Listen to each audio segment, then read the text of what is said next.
Welcome to the ElderAbyss show.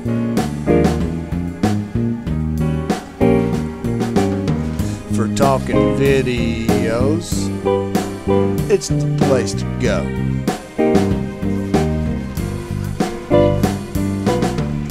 Game tips, rants, tactics, and more.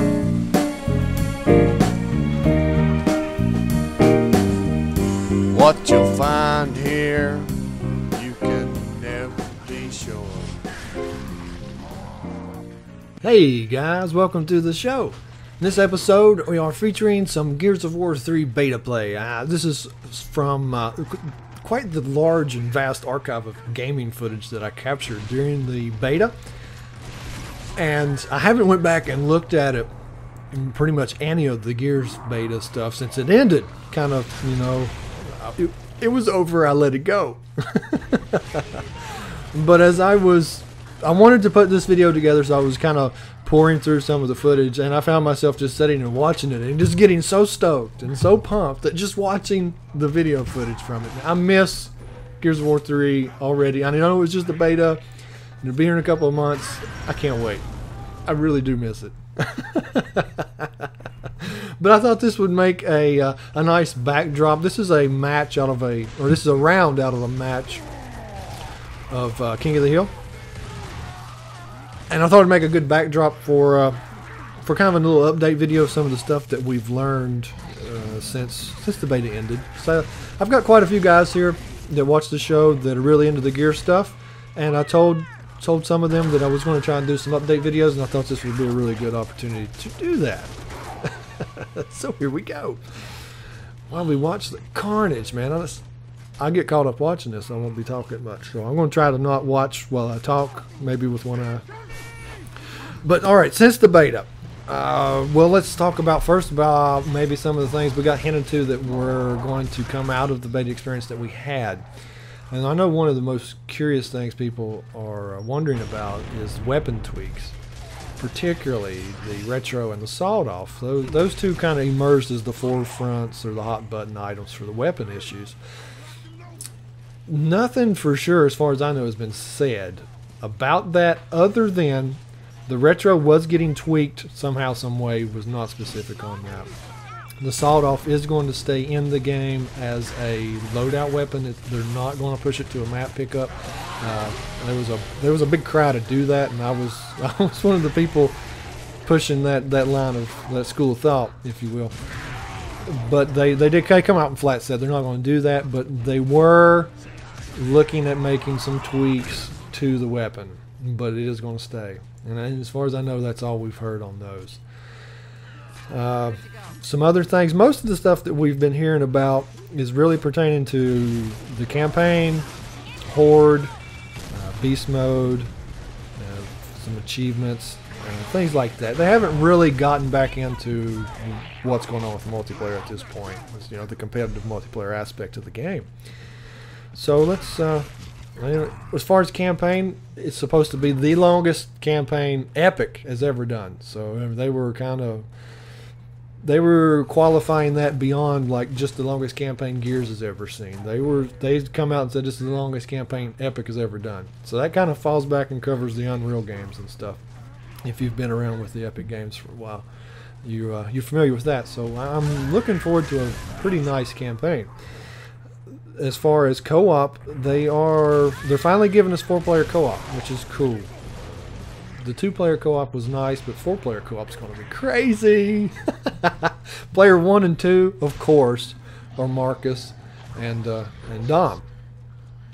Player 3 and 4 in the experience will trade up based on the storyline and what auxiliary characters need to be there to push the story forward. So that 3 and 4 slot's going to change up between a handful of other guys as the game progresses, but 1 and 2 will of course always be Marcus and Dom.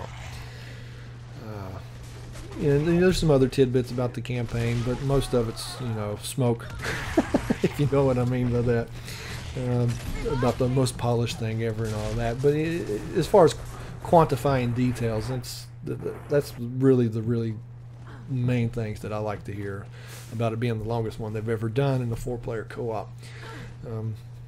They've been talking a whole lot about Horde and a whole lot about Beast. Beast is kind of the smaller game mode, so I'll hit on it first since I don't have a whole lot of time here, guys. Beast is the mode where you actually play as the Locust Horde. Beast, it's not a mode. I kind of, when everything first got started up, I thought maybe this was going to be a mode like Left 4 Dead, where you had guys playing COG and guys playing Locust, but it's not the way it is. You've got guys playing Locust, the AI's playing the COG. It kind of works similar to the same way as Horde, is that you're defeating progressively stronger waves of COG. You start off with just basic infantry and you work your way through the main characters, the story, and on into the, that kind of thing with the COG. But the way it doesn't necessarily work, well, it works a little different. What it does is you start off with a base time limit. Every time you kill a COG soldier, or your team kills a COG soldier, that time limit will go up a little bit. So you're constantly fighting the clock. And you have to work your way through, I believe it's 12 waves of COG without running out of time.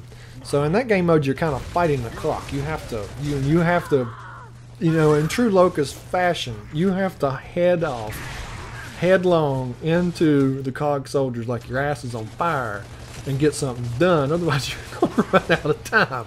And that's the way Locusts behave, and that game mode's going to force you to behave that way, which is kind of cool. I'm interested to see how that's going to pan out. That could get pretty crazy. But that sounds fun. I can't wait to try it out. It's kind of just a smaller flavor, a quicker run of a different type of game mode other than Horde, because Horde it can really turn into a gameplay novel, man, sometimes. So let's talk about Horde real quick. The major changes to Horde, of course, straight up front, is you get money for killing Locusts. That money can be used to purchase and upgrade all these fortifications, entrenchments, turrets, and ultimately the silverback for you and your team to work with, which is kind of cool. It's kind of great. You can also buy your way in. If you get killed, you can buy your way in up to 1 time per wave. You can buy yourself back in.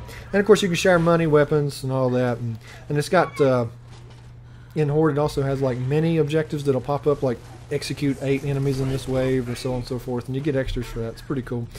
One thing I really like, let's talk about the achievements real quick before I run out of time. The Seriously is back. And I really like the spin they put on Seriously for this version.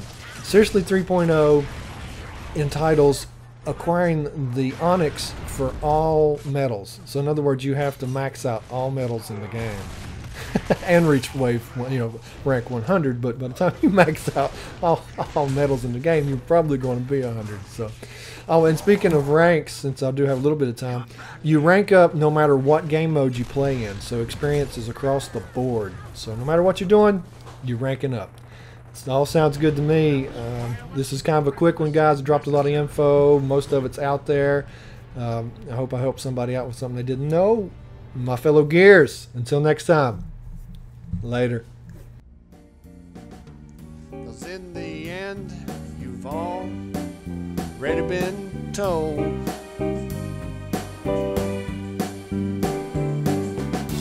We're all just gamers growing old.